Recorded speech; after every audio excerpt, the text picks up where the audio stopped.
When Governor Steve Bullock addressed the Zero Suicide Conference in Helena this fall, he said he often feels like the consoler-in-chief since he has attended so many funerals of people who've chosen to end their own lives. Many of them were young Native Americans. Tonight I go on special assignment to hear what it's going to take to save lives on our state's reservations.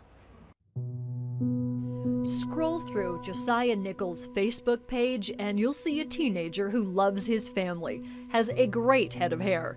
He's a basketball player for Two Eagle River School, a talented native singer, and someone who has scores of friends. Many of those friends filled the hallways of the hospital the night Josiah decided to die by suicide. I don't know exactly what happened that day. I just remember my phone call, getting my phone call. And I was crying and I was shaking. It was his face, so I tried to call him. His phone just rang and rang and rang. A week before his death, he posted this on Facebook. They were words of despair. They were followed by words of love and support from his friends, but it did not change what was about to happen. My baby was laying there. My heart, I could feel it shattered. All I wanted was my baby. I just wanted him to open his eyes. Josiah was just 16 years old. His death was one of 20 confirmed suicides in the Mission Valley community since last November. There's no statistic pointing to how many were attempted. Montana's Native Americans have the highest rate of suicide in a state that already has one of the highest rates in the country. I'm in part haunted by what you're here to work on.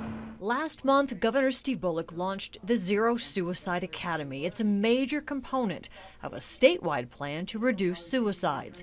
The goal here is to share ideas that people can take back and put to use in their own communities, to examine what's happening on their own reservations.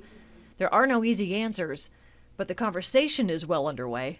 Suicide isn't something that you can address and it's going to go away. It's a symptom of much bigger issues. And so what we want to think about is what else do we need to do? Who do we need to pull together? What have other tribes done that have helped them address this as a key issue of wellness across Indian country? Suicide is also a topic that's now talked about openly in schools, because it has to be. We've taken an open stance as far as it's not something that should be pushed behind or not talked about when somebody comes up or has questions or it comes up in class. It's something that we have agreed as a staff to discuss, or maybe not there at a different time with those students. It's an issue that affects young people deeply as they watch their peers and friends struggle. Many believe suicide has become a bigger issue than bullying. After several suicides in the Mission Valley last spring, the student leaders of St. Ignatius High School went to their teachers and said they want training to know what to do if they have a classmate in crisis, because they know often a young person contemplating suicide will reach out to their peers before their parents. It'd be nice to know what to do in that situation, so that's why we want the leaders in our groups to be trained in something, so that way when their friends do reach out or people do reach out to them, they do know how to handle it the right way. There's no one reason why someone might choose to end their life. For Native Americans, tribal leaders say the answer to their pain cannot be suicide.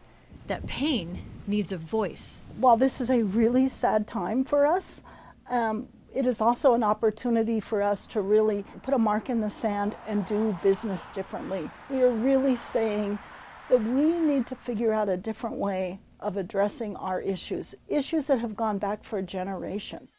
Sherry often reads the note her son left behind, searching for answers that just aren't there.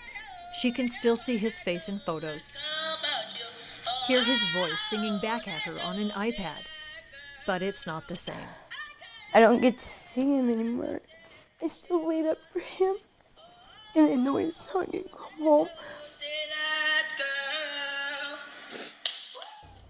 Josiah was loved by so many. His friends and family often leave him messages on his Facebook page. If you are in crisis, there is a number you can text, 741-741. Type in MT for Montana. It's a free 24/7 text line and someone will help you.